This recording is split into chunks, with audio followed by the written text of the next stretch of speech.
So we were discussing number play और आज के वीडियो में हम समझेंगे patterns of numbers on the number line. अब नंबर लाइन जैसा कि आप सभी जानते हैं is a line on which we mark integers. अब इंटीजर्स क्या होते हैं इसको हमने एक सेपरेट वीडियो में समझाया है जिसका कि लिंक हमने डिस्क्रिप्शन में दिया है। The video is on numbers. तो उस वीडियो को देखने के बाद वापस आइए अपनी नंबर लाइन पर। तो नंबर लाइन पर हम इंटीजर्स को कुछ इस तरीके से मार्क करते हैं। सेंटर में हम रखते हैं 0, फिर हम राइट साइड में सभी पॉजिटिव इंटीजर्स को मार्क करते हैं which are 1 2 3 4 etcetera up to infinity. और इसी तरह लेफ्ट साइड पर हम नेगेटिव इंटीजर्स को मार्क करते हैं and which goes up to minus infinity. तो बेसिकली आप कंप्लीट नंबर लाइन को किसी पेपर पर मार्क नहीं कर सकते, इसलिए आप दोनों तरफ एरोज दिखा देते हैं which shows that both hands are going towards infinity. अब चलते हैं आपकी बुक में दिए हुए इस स्टेटमेंट पर। We are quite familiar with the number lines now. Let's see if we can place some numbers in their appropriate positions on the number line. तो यहाँ दिए गए हैं हमें कुछ नंबर्स जिन्हें हमें नंबर लाइन पर मार्क करना है। अब आपने जैसा देखा कि हमने नंबर लाइन पर जो नंबर्स दिखाए हैं वो लेफ्ट साइड में नेगेटिव हैं, राइट साइड में पॉजिटिव नंबर्स हैं। पर जैसा कि हमने आपको बताया था कि नंबर लाइन कितनी भी लंबी हो सकती है और इन्फिनिटी तक जा सकती है और इस पर हम इंटीजर्स को शो करते हैं। अब क्योंकि ये गिवन नंबर्स 1000 से बड़े नंबर्स हैं या these all are 4 digit numbers, तो हमें नंबर लाइन का वो पोर्शन लेना पड़ेगा जहां पर हम 4 डिजिट नंबर्स को शो कर पाए। एक और बात आपने ऑब्जर्व करी होगी कि नंबर लाइन पर हमने नंबर्स को इक्वल इंटरवल्स में डिवाइड किया है, मतलब कि दो नंबर्स के बीच में जो डिफरेंस है दैट इज ओनली 1। जैसे कि 2 1 से 1 ज्यादा है, 3 2 से 1 ज्यादा है। तो इस तरह से 1 1 के इंटरवल में हमने नंबर्स को नंबर लाइन पर मार्क किया है। पर ऐसा जरूरी नहीं कि नंबर लाइन पर हम नंबर्स को 1 1 के इंटरवल पर मार्क करें। इसलिए 4 डिजिट नंबर्स को मार्क करने के लिए हम नंबर लाइन पर लेफ्ट में 1000 से शुरू करेंगे और 1000 के इंटरवल पर नंबर्स मार्क कर लेंगे जिससे कि हम इन बड़े नंबर्स को नंबर लाइन पर शो कर सकें। तो कुछ इस तरह से हमने अपनी नंबर लाइन का एक पोर्शन ड्रॉ कर लिया जहां पर जो नंबर्स हैं वो 1000 से स्टार्ट हो रहे हैं और 10000 पर एंड हो रहे हैं और बीच में जो इक्वल इंटरवल है वो 1000 का इंटरवल है। तो सबसे पहले चलते हैं हम पहले नंबर पर विच इज 2180। अब 2180 2000 से ज्यादा है तो डेफिनेटली ये 2000 के बाद में आएगा और 3000 से पहले। अब 2180 की पोजीशन को और एक्यूरेटली दिखाने के लिए हम क्या करेंगे कि हम हर एक इंटरवल को आधे आधे पार्ट में डिवाइड कर लेंगे। जैसे कि अगर हम 1000 और 2000 के मिड पॉइंट को देखें तो वो होगा 1500, तो हमने इसे मार्क कर लिया। इसी तरह अगर हम 2000 और 3000 के मिड पॉइंट को देखेंगे तो वो होगा 2500, क्योंकि 2500 2000 से 500 ज्यादा है, 3000 से 500 कम। इसी तरह अगर हम नंबर की और एग्जैक्ट पोजीशन मार्क करना चाहते हैं तो हम इन इंटरवल्स को फर्दर डिवाइड भी कर सकते हैं। मतलब कि 2000 और 2500 के बीच के पोर्शन को हम हाफ हाफ में डिवाइड कर सकते हैं, तो हमें 2180 को मार्क करने के लिए और भी प्रिसाइज पोजीशन मिल जाएगी। बट हमारे समझने के लिए इतना काफी है। अब आप यहाँ देखिए, जैसा कि हमने आपको बताया कि 2180 जो है वो 2500 से छोटा है और 2000 से बड़ा, तो इसको हम इन दोनों के बीच में कहीं यहां मार्क कर लेंगे। So this will be the position of 2180। अब now let's go to the next number which is 2754। अब 2754 2500 से बड़ा है और 3000 से छोटा, तो इसको हम 2500 और 3000 के बीच में यहां कहीं मार्क कर लेंगे विच इज 2754। तीसरा नंबर देखिए, द थर्ड नंबर इज 1500। तो 1500 हमने ऑलरेडी मार्क कर रखा है तो इसको अलग से मार्क करने की जरूरत नहीं है। The next number is 3600। अब आप यहां भी देखिए कि 3600 3500 जो कि मिड पॉइंट है 3000 और 4000 का, उससे थोड़ा सा आगे होगा और 4000 से पहले आएगा क्योंकि ये 3500 से बड़ा नंबर है। तो इसको हम मिड पॉइंट मार्क करके उसके थोड़ा सा राइट में लिख देंगे। So this is 3600। Now we will come to 9950। अब 9950 को मार्क करने के लिए अगेन हम 9000 और 10000 का मिड पॉइंट मार्क करेंगे। अब क्योंकि 9950 10,000 से छोटा है और 9,500 से बड़ा, तो ये 10,000 के थोड़ा सा पहले आएगा, तो ये हो जाएगी पोजीशन 9950 की। अब आप यहां पर एक बात ध्यान रखिए कि जब हम मार्क कर रहे हैं नंबर को, तो हम मिड पॉइंट को मार्क करने के बाद अंदाजे से जिस नंबर के करीब है वो नंबर, उसके थोड़ा पास या उससे थोड़ा दूर नंबर को मार्क कर रहे हैं। सो this is just an approximation. इसको और एग्जैक्ट करने के लिए आपको इस नंबर लाइन को और फर्दर छोटे छोटे इंटरवल्स में डिवाइड करना पड़ेगा, जैसा कि आपकी ज्योमेट्री स्केल में होता है या रूलिंग स्केल में होता है, जहां पर बड़े डिविजन्स भी छोटे छोटे 10 डिविजन्स में डिवाइडेड होते हैं। अब चलते हैं नेक्स्ट नंबर पर, विच इज 9590। अब 9590 9500 जो कि मिड पॉइंट है 9000 और 10000 का, उससे थोड़ा सा ही बड़ा नंबर है, तो इसको हम यहां कहीं मार्क करेंगे। It is 9590। Now the next number is 1050। अब 1050 is a little bigger number than 1000, तो इसको हम 1000 के इमीडिएटली थोड़ा सा राइट में मार्क कर देंगे। आते हैं 3050 पर। अगेन ये 3000 से थोड़ा सा बड़ा नंबर है, तो हम इसको मार्क करेंगे यहाँ 3050। इसी तरह 5030 अगेन 5000 से थोड़ा सा बड़ा नंबर है, तो इसे हम यहाँ कहीं मार्क कर देंगे। अगला आता है 5300, तो इसको मार्क करने के लिए हम 5000 और 6000 का पहले मिड पॉइंट मार्क करेंगे। अब क्योंकि मिड पॉइंट विल बी 5500, तो 5300 is less than 5500 and more than 5000, तो इसको हम 5000 और 5500 के बीच में स्लाइटली 5500 की तरफ मार्क करेंगे, क्योंकि 5300 is 300 more than 5000 and 200 less than 5500, तो ये 5000 से 300 दूर है और 5500 से 200 पहले, तो it will be slightly right side of the mid point between 5000 and 5500। Similarly 8400 को मार्क करने के लिए हम 8000 और 9000 का मिड पॉइंट मार्क करेंगे पहले, विच विल बी 8500। अब 8400 इज लिटिल लेस देन 8500, तो हम इसे मिड पॉइंट से थोड़ा पहले मार्क कर देंगे कुछ इस तरह। तो आपने देखा कि कैसे हम नंबर लाइन पर डिफरेंट नंबर्स को मार्क कर सकते हैं और कैसे नंबर लाइन हमेशा 0 से स्टार्ट होके 1-1 के इंटरवल पर ही नहीं होती।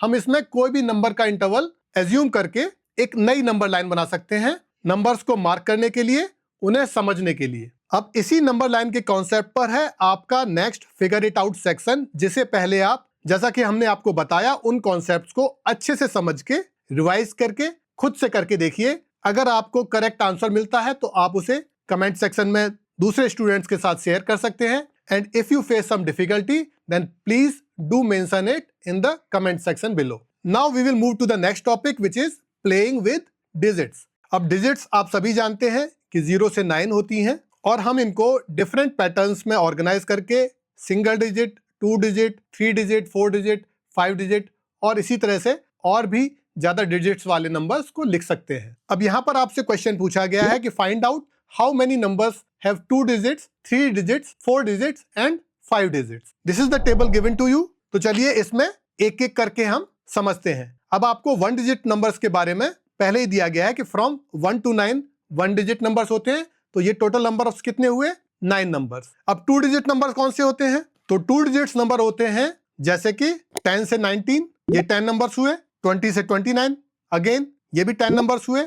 और इसी तरह से आप 90 से 99 तक के भी नंबर्स लिख सकते हैं, ये भी 10 नंबर्स हुए। तो इस तरह से 10 से 19, 20 से 29, 30 से 39, 40 से 49, 50 से 59, इस तरह से जब आप ऐसे सभी 2 डिजिट नंबर्स को सम करेंगे तो टोटल नंबर्स आएंगे 10 into 9 which is equal to 90। तो there are total 90 numbers of 2 digit numbers. तो यहाँ पर हमने क्या किया है, हर एक 10-10 के इस तरह के ग्रुप को काउंट किया है। अब क्योंकि 10 से 99 तक ऐसे 10 नंबर्स के 9 ग्रुप्स थे, तो हमने 10 into 9 करके total number of 2 digit numbers को कैलकुलेट कर लिया। अब यही तरीका हम अपनाएंगे 3 डिजिट नंबर्स को काउंट करने में। अब 3 डिजिट नंबर्स होंगे वो नंबर्स जो कि 100 से बड़े हैं और 999 से छोटे हैं, क्योंकि 1000 4 डिजिट नंबर हो जाता है। सो let us start counting from 100। तो 100 से 199 तक ऐसे 100 नंबर्स होंगे, ये सभी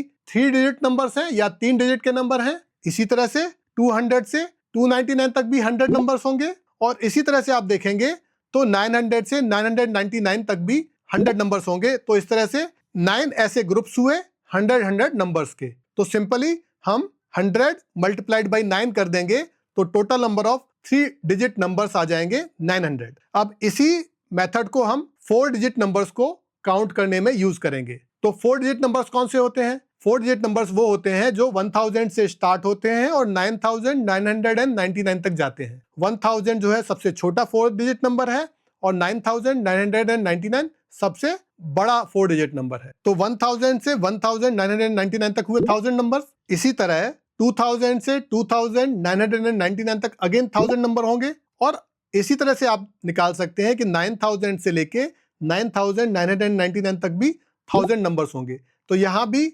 9 ऐसे ग्रुप्स हैं 1000 नंबर्स के। तो सिंपली 4 डिजिट नंबर्स को काउंट करने के लिए हम नंबर ऑफ ग्रुप से total numbers in a group को मल्टीप्लाई कर देंगे, विच will B 9 into 1000 and it will become 9000। अब मैंने 9 into 1000 बोला, but 9 into 1000 and 1000 into 9 both are one and the same thing. We can multiply two numbers in any order. अब next हम निकालेंगे 5 digit numbers. अब 5 digit numbers कौन से होते हैं? तो सबसे पहला और सबसे छोटा 5 डिजिट नंबर होगा जो इमीडिएटली सबसे बड़े 4 डिजिट नंबर के बाद में आएगा। मतलब कि 9999 से इमीडिएट बाद में आने वाला number which will B 10,000। So 10,000 will be smallest 5 digit number. और सबसे बड़ा 5 डिजिट नंबर कौन सा होगा? जिसमें सारे ही पांचों के पांचों डिजिट्स सबसे बड़े सिंगल डिजिट नंबर से बने हो, यानी 9 से बने हो, यानी 99,999। तो हमें ऐसे सभी नंबर्स को काउंट करना है जो कि 5 डिजिट नंबर्स हैं और 10,000 और 99,999 के बीच में आते हैं। तो हम अपना पुराना वाला ही मेथड यूज करेंगे। तो पहले हम कैलकुलेट करेंगे 10,000 से 19,999 के बीच के नंबर्स। तो ये टोटल नंबर्स हो जाएंगे 10,000 नंबर्स। इसी तरह से 20,000 से 29,999 के बीच में अगेन 10,000 नंबर्स होंगे और इसी तरह से 90,000 से 99,999 के बीच में अगेन 10,000 नंबर्स होंगे। तो यहां भी 9 ग्रुप्स हुए 10,000 नंबर्स के।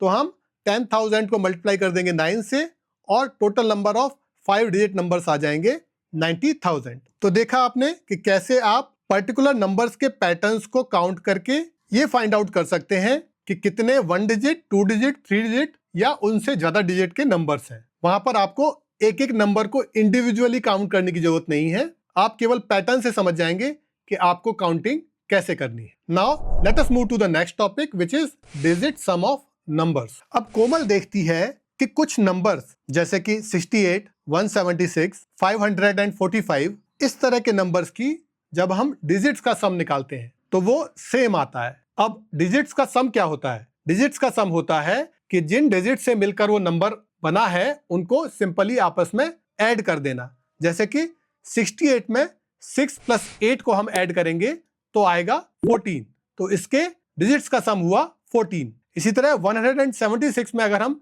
डिजिट्स को आपस में ऐड करेंगे तो 1 + 7 + 6 ये भी हो जाएगा 14, तो इसका मतलब 176 का डिजिट सम भी 14 है। सिमिलरली अगर हम 545 का डिजिट सम निकालेंगे तो वो हो जाएगा 5 + 4 + 5 which will also be equal to 14। तो देखा आपने कि कैसे इन तीनों ही नंबर्स के डिजिट्स का सम निकालने पर सम सेम आता है विच इज 14। इसके बाद चलिए सॉल्व करते हैं आपके बुक में दिए गए इस फिगर इट आउट सेक्शन को। इससे आप इस डिजिट सम ऑफ नंबर्स के कॉन्सेप्ट को और अच्छी तरह समझ जाएंगे। तो सबसे पहले आपसे पूछा गया है कि write other numbers whose digits add up to 14। तो ऐसे कुछ नंबर्स हो सकते हैं जैसे कि 95, तो 9 + 5 14 हो जाएगा, या 266, यहां पर भी 2 + 6 + 6 हो जाएगा 14, या 644, यहां भी 6 + 4 + 4 ये भी हो जाएगा 14। आप भी इसी तरह के और भी नंबर्स फाइंड आउट कर सकते हैं जिनके डिजिट्स का सम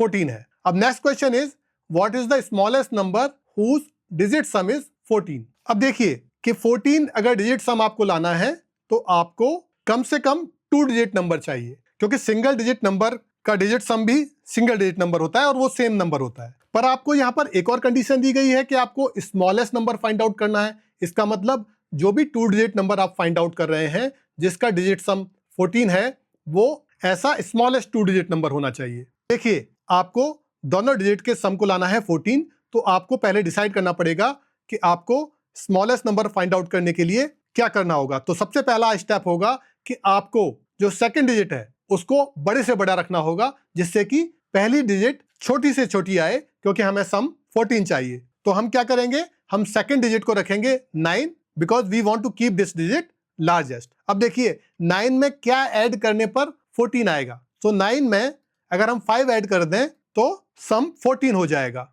अब now this 5 will automatically become smallest as we have to keep the sum 14। तो 59 will be that number which is smallest number and the number whose digit sum is 14। और यहां पर भी आप 5 + 9 को ऐड करके 14 निकाल सकते हैं। Let us move to the next question which is what is the largest 5 digit number whose digit sum is 14। अब देखिए पिछले क्वेश्चन में हमने स्मॉलेस्ट डिजिट निकाली थी, अब हमें लार्जेस्ट 5 डिजिट नंबर निकालना है। अब 5 डिजिट नंबर कौन से होते हैं, जैसा कि हमने आपको पहले बताया था, numbers which are greater than equal to 10,000 and smaller than 99,999। अब यहां पर हमें लार्जेस्ट नंबर निकालना है, तो हमारा जो कॉन्सेप्ट है बिल्कुल उल्टा हो जाएगा। अब हमें जो पहली डिजिट है 5 डिजिट नंबर की उसको सबसे बड़ा रखना पड़ेगा। तो सबसे बड़ी सिंगल डिजिट होती है 9, तो we will keep this digit as largest which is 9। अब देखिए कि हमें सम रखना है 14 और डिजिट फाइंड आउट करनी है लार्जेस्ट। तो पहली डिजिट हो गई 9 और सेकंड सबसे बड़ा नंबर जो हम रख सकते हैं वो होगा 5, क्योंकि 9 + 5 हो जाएंगे 14, तो हमारी सेकंड डिजिट हो जाएगी 5। अब हमने यहाँ पर 9 और 5 फर्स्ट 2 डिजिट्स इसलिए रखी क्योंकि हम नंबर को लार्जेस्ट बनाना चाहते हैं। तो लार्जेस्ट नंबर में क्या होता है कि पहली शुरुआत की डिजिट्स बड़ी से बड़ी होनी चाहिए, क्योंकि इन डिजिट्स की प्लेस वैल्यू भी सबसे बड़ी है। अब किसी भी नंबर की प्लेस वैल्यू क्या होती है इसको समझने के लिए आप हमारा शुरू में सजेस्ट किया हुआ नंबर्स पे बनाया हुआ वीडियो देखिए, आपको ये कॉन्सेप्ट समझ में आ जाएगा। Now we will move to the rest of the 3 digits. अब क्योंकि 9 + 5 ऑलरेडी 14 हो चुका है, तो बाकी 3 डिजिट हमें 0 रखनी पड़ेगी, जिससे कि टोटल सम 14 ही रहे। तो ऐसा लार्जेस्ट 5 डिजिट नंबर हो गया 95,000 और इसका सम ऑफ डिजिट हो जाएगा 14। Moving to the next question, how big a number can you form having the digit sum as 14। तो जैसा कि हमने आपको पहले बताया था कि अगर हमें बड़े से बड़ा नंबर बनाना है जिसका सम 14 आए, तो हमें पहली डिजिट रखनी पड़ेगी 9 और दूसरी डिजिट रखनी पड़ेगी 5। पर आप सोचिए अगर हम इसके आगे एक 0 लगा दें तो भी सम 14 रहेगा, हम 2 और 0 लगा दें तो भी सम 14 रहेगा। अब can you make it even bigger number? Yes, sure you can. अगर हम इसके आगे 4 और 0 लगा दें तो भी डिजिट्स का सम 14 ही रहेगा। So you can place as many zeros as you want. So you can make an infinitely bigger number just by putting 9 and 5 as initial 2 digits and placing as many 0 digits as you want to make it number bigger and bigger. Now let us move to the next question. Find out the digit sums of all the numbers from 40 to 70. Share your observations with the class. तो चलिए हम एक एक करके number को लिखेंगे और उनके डिजिट सम को लिखेंगे। तो शुरू करते हैं 40 से। तो पहला नंबर हुआ 40 और इसका डिजिट सम हुआ 4 + 0 which is equal to 4। Next number हुआ 41, इसका डिजिट सम हुआ 4 + 1 विच इज इक्वल टू 5। फिर आएगा 42, इसका डिजिट सम होगा 6। 43, इसका डिजिट सम होगा 7। तो हमारे ख्याल से आपने अभी तक पैटर्न ऑब्जर्व कर लिया होगा। आपने देखा कि कैसे 40 के बाद जो सब्सिक्वेंट नंबर्स हैं, कंसेक्यूटिव नंबर्स हैं, उनका डिजिट सम 1 से इंक्रीज होता जा रहा है। जैसे कि 40 का डिजिट सम था 4, 41 का था 5, 42 का था 6, 43 का 7, इसी तरीके से 44 का हो जाएगा 8, 45 का हो जाएगा 9 और इसी तरीके से आप बची हुई 46 से 49 तक की डिजिट्स के सम को लिख सकते हैं, which will be 10, 11, 12 and 13। Now let us move to the next group. We will start from the number 50। तो 50 से लेके 59 तक का डिजिट सम हो जाएगा 5 + 0 5, 5 + 1 6 और इसी तरीके से 1 1 से इंक्रीज करेंगे तो 59 तक 14। अब आप देखिए कि जब नंबर 40 से 49 तक थे तो उनका पहला डिजिट था 4 और जब नंबर 50 से 59 तक गए तो उनका पहला डिजिट था 5। आप इनके डिजिट सम्स को देखिए कि 40 से 49 का डिजिट सम था 4 से लेके 13 तक और 50 से लेके 59 का डिजिट सम था 5 से लेके 14 तक, just 1 more than the last group of 10 numbers. तो इसी तरह से जब आप नेक्स्ट ग्रुप को लिखेंगे विच इज फ्रॉम 60 से 69, तो क्योंकि 6 इज जस्ट 1 मोर देन 5, तो इनका डिजिट सम भी 1 से इंक्रीज हो जाएगा विच विल बी फ्रॉम 6 to 15। क्योंकि 5 + 0 होता है 5, 6 + 0 होता है 6, तो हर एक डिजिट में 1 ऐड होता जाएगा। तो have you seen the pattern in the digit sums of these group of 10 numbers which are coming one after another? क्योंकि 40 से लेके 49 में पहला डिजिट था 4, 50 से 59 में पहला डिजिट था 5, 60 से 69 में पहला डिजिट था 6। तो सभी में डिजिट सम्स 1 1 से सब्सिक्वेंटली इंक्रीज हो रहे हैं। So there is a pattern in these digit sums. इसी तरह से जब आप 70 से 79 के डिजिट सम्स निकालेंगे तो वो 7 से लेके 16 तक आएंगे। So let us move to the next question. Calculate the digit sum of 3 digit numbers whose digits are consecutive. For example, 3, 4, 5. Do you see a pattern? Will this pattern continue? So let us write few numbers whose 3 digits are consecutive. So we have to write a 3-digit number and digits have to be consecutive, means जो एक के बाद दूसरी आती है, और फिर हम कैलकुलेट करेंगे इनका डिजिट सम। तो ऐसा पहला नंबर हो जाएगा 1 2 3, क्योंकि पहली डिजिट हमको कम से कम 1 तो रखनी ही पड़ेगी। अगर हम यहाँ पर 0 रख देंगे तो ये 3 डिजिट नंबर नहीं रहेगा। तो पहला ऐसा 3 डिजिट नंबर जिसकी तीनों डिजिट्स कॉन्सिक्यूटिव हो या एक के बाद दूसरी आती हो, वो होगा 1 2 3, और इनका डिजिट सम हो जाएगा 1 + 2 + 3 विच इज 6। अब दूसरा ऐसा नंबर फाइंड आउट करने के लिए आपको 2 से स्टार्ट करना पड़ेगा। तो दूसरा नंबर हो जाएगा 2 3 4, और इसका डिजिट सम हो जाएगा 9। ऐसा तीसरा नंबर हो जाएगा 3 4 5, इनका डिजिट सम हो जाएगा 12। अगला नंबर हो जाएगा 4 5 6, इनका डिजिट सम हो जाएगा 15। अब do you see a pattern? अब पैटर्न क्या है यहाँ पर? अब देखिए, जब 1 2 और 3 को आपने ऐड किया था तो आया था 6, और जब 2 3 4 को ऐड किया था तो आया था 9, and 9 is 3 more than 6। Similarly अगले नंबर की डिजिट्स का सम आया था 12, which is again 3 more than 9। उससे नेक्स्ट सम आया था 15, which is again 3 more than 12। अगर आप नेक्स्ट ऐसा नंबर लिखेंगे जैसे कि 5 6 7, तो इनकी डिजिट्स का सम भी 3 मोर देन 15 हो जाएगा, विच विल बी 18। सिमिलरली 6 7 और 8 का डिजिट सम होगा 21, 7 8 9 का डिजिट सम होगा 24, and this pattern will continue. चलिए इसके बाद बन जाते हैं डिजिट डिटेक्टिव्स। तो दिनेश ने यहाँ पर एक पेपर पर कुछ डिजिट्स लिख रखी हैं, और वो डिटेक्टिव की तरह ये फाइंड आउट कर रहा है कि how many times he would have written the digit 7। अब आपसे पूछा गया है कि among the numbers 1 to 100 how many times will the digit 7 occur? Among the numbers 1 to 1000, how many times will the digit 7 occur? तो इसे निकालने के लिए हम एक सिस्टमैटिक वे में चलेंगे। पहले हम सिंगल डिजिट नंबर्स में काउंट करेंगे कि 7 कितनी बार अपीयर होता है। तो सिंगल डिजिट नंबर्स हुए 1 to 9, इनमें 7 कितनी बार आता है?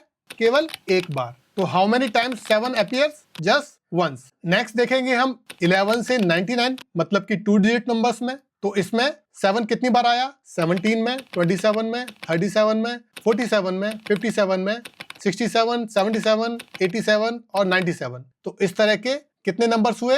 Total 9 numbers. तो 7 आया 9 times in the unit digit या यूनिट प्लेस पर।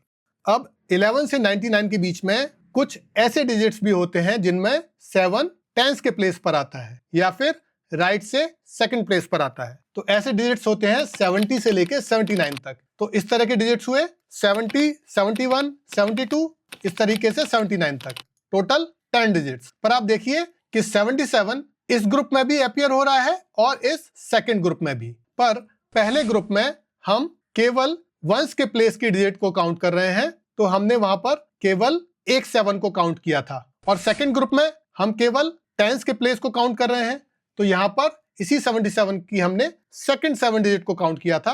तो इस तरह से हमने डबल काउंटिंग को अवॉइड किया। तो इस तरह से 1 से लेके 100 के बीच में टोटल 7 अपीयर हुआ, 10 + 9 + 1 20 times. Now let's come to the next part of the problem. Among the numbers 1 to 1000, how many times will the digit 7 occur? तो जैसा कि हमने पहले कैलकुलेट किया कि from 1 to 100, 7 occurs 20 times. Similarly, between numbers 101 to 200, again 7 will appear 20 times. इसी तरह से 201 से 300 के बीच में भी 20 times आएगा 7. और similarly, हम आगे भी ये कैलकुलेट कर सकते हैं कि for each such group of 100 numbers 7 will appear exactly 20 times. तो इस तरह से total number of times 7 will appear between 1 to 1000 will be 200. But यहां पर आपने एक पॉइंट मिस किया कि जब हम ऐसे 100 नंबर्स के ग्रुप बना रहे हैं तो we are only counting 7 at the ones place and tens place. We are not counting the sevens appearing at the hundreds place. इसे समझने के लिए आप इन नंबर्स को देखिए, 700, 701, 702, इस तरह से 799 तक जो 7 अपीयर हो रहा है इन नंबर्स में